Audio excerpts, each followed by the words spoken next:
Hello बच्चों। वो video थोड़ा सा बीच में रुक गया था।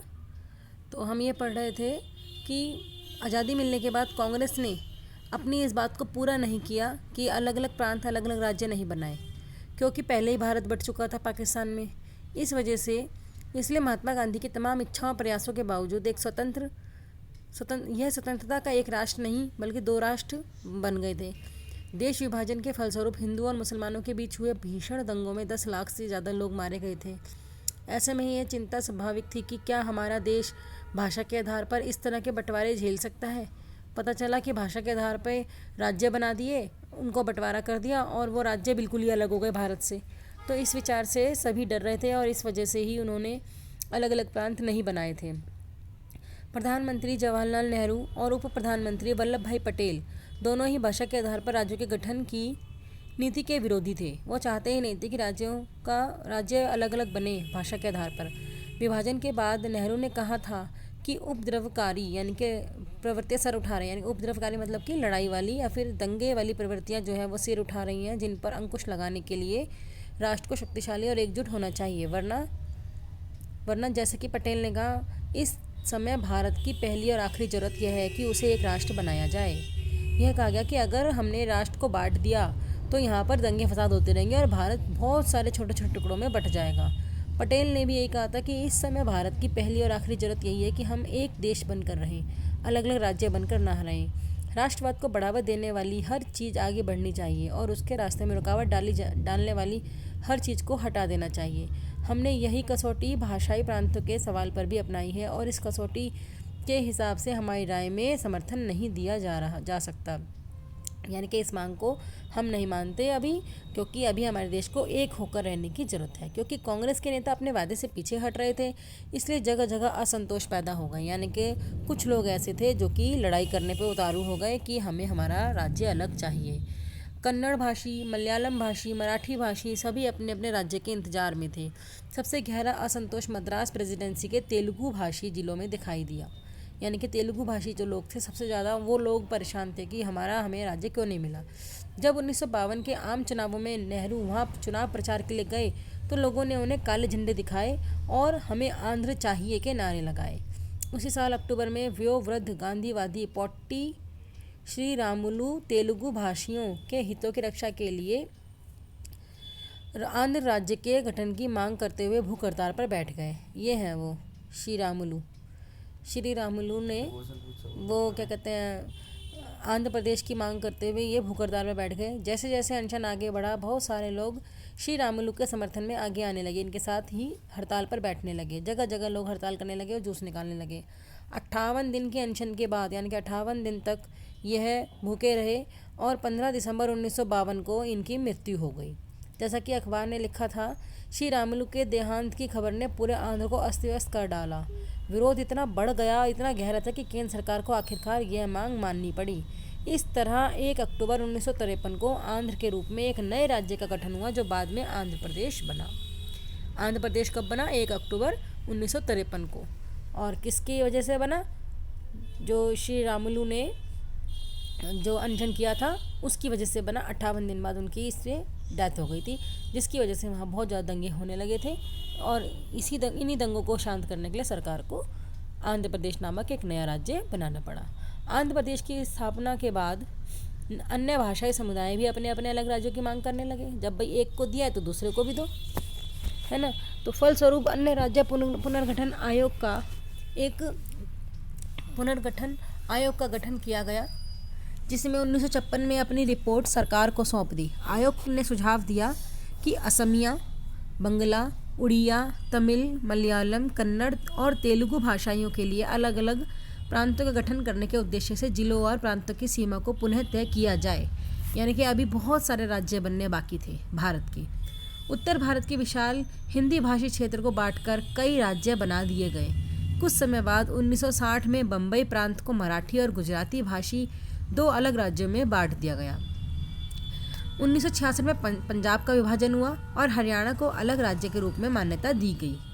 पंजाब में पंजाबी भाषाई और हरियाणा में हरियाणवी या हिंदी बोलने वाले लोग रहते थे। इस तरह से भारत के बहुत सारे राज्य बनते चले गए।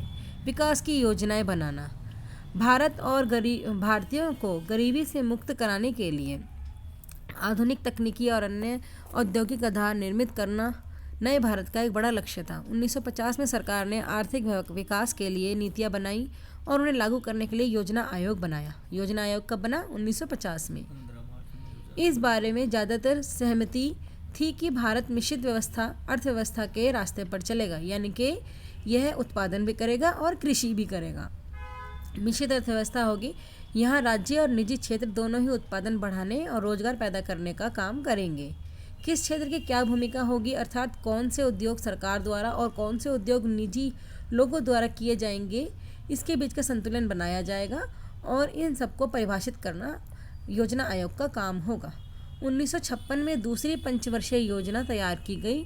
इस योजना में इस्पात यानी स्टील जैसे भारी उद्योगों और विशाल बांध परियोजनाओं आदि पर सबसे ज़्यादा जोर दिया गया। यानी कि दूसरी पंचवर्षीय योजना कब शुरू हुई? 1956 में। क्वेश्चन ये भी आ जाता है कि दूसरी पंचवर्षीय योजना का उद्देश्य क्या था? दूसरी पंचवर्षीय योजना का उद्देश्य था भारी उद्योगों और विशाल बांध परियोजनाओं का निर्माण करना। ठीक है, भारी उद्योगों पर यह जोर और अर्थव्यवस्था की राजस्व नियंत्रण की कोशिशें अगले कुछ दशकों तक आर्थिक नीति को प्रभावित करती रहीं। इस पद्धति के बहुत सारे समर्थक थे तो कुछ इसके विरोधी भी थे। कुछ लोगों को लगता था कि इस प्रणाली में खेती पर पर्याप्त जोर नहीं दिया जा रहा है, जबकि खेती सबसे ज़्यादा ज़रूरी थी खान पान की। लेकिन सरकार को ये भी पता था कि खेती तो फिर भी हो जाएगी, लेकिन अगर उद्योग धंधे हमारे देश में अच्छे हो गए तो हमारा देश पैसों के मामले में अमीर हो जाएगा। कुछ लोगों का कहना था कि प्राथमिक शिक्षा की उपेक्षा हो रही है। कुछ अन्य लोगों का मानना था कि आर्थिक नीतियों के कारण पर्यावरण पर पड़ रहे प्रभावों का उचित ध्यान नहीं दिया गया है। महात्मा गांधी की अनुयायी मीरा बहन ने 1949 में लिखा था, विज्ञान और मशीनरी के द्वारा उसे यानी कि मानवता को कुछ समय तक भारी फायदा हो सकता है, लेकिन आखिरकार तबाही मिलेगी। हमें कुदरत के संतुलन का अध्ययन करके उसके नियमों के हिसाब से अपनी ज़िंदगी चलानी चाहिए, तभी हम स्वस्थ और नैतिक रूप से सभ्य प्रजाति के रूप में जीवित रह पाएंगे। उन्होंने यह कहा कि अगर हम ज़्यादा फैक्ट्रियाँ खोल लेंगे और अपनी जो ये प्रकृति है उससे लड़ेंगे तो हमारे देश कुछ समय तक तो पैसा कमा लेगा, लेकिन बाद में तबाही ही होगी। तो इसलिए हमें प्रकृति के साथ संतुलन बनाकर ही कोई व्यवसाय करना चाहिए। अब अगला इसमें टॉपिक अब आता है हमारा लास्ट टॉपिक जो है वो राष्ट्र के 60 वर्षों के बाद, यानी कि स्वतंत्रता के 60 वर्षों के बाद। अब तो 70 हो गए हैं, ठीक है, ज़्यादा ही होगा 70 से। ये किताब पहले के तो इसमें 60 वर्ष लिखा है। 15 अगस्त 1907 को हमने एक स्वतंत्र राष्ट्र के रूप में अपनी 60वीं वर्षगांठ मनाई। इस दौरान हमारे देश का प्रदर्शन कैसा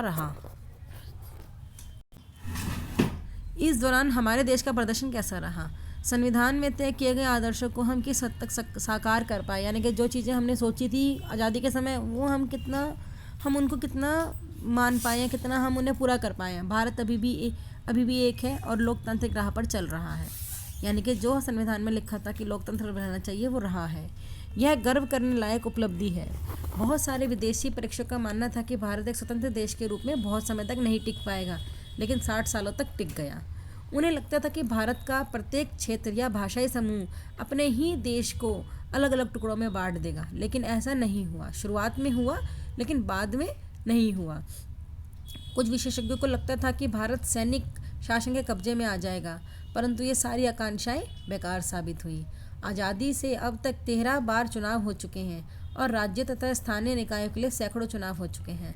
हमारे यहाँ स्वतंत्र प्रेस है, यानी कि प्रेस जो है उनको स्वतंत्र बोलने का अधिकार है। स्वतंत्र न्यायपालिका है, यानी न्यायपालिका अपने हिसाब से फैसले करती है, वो नहीं देखते कौन नेता है कौन आम जनता है, सभी के लिए बराबर है।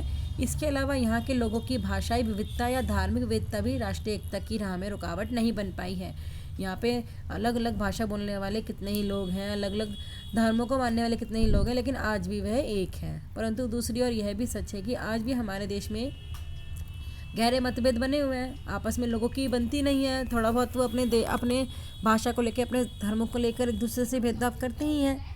संवैधानिक गारंटियों के बावजूद अछूत समुदाय या जिन्हें अब दलित कहा जाता है आज भी हिंसा और भेदभाव से जूझ रहे हैं, यानी कि आज भी जो निचली जाति के लोग हैं वो आज भी इस बात से लड़ रहे हैं कि लोग उनके साथ बराबर का व्यवहार नहीं कर रहे हैं।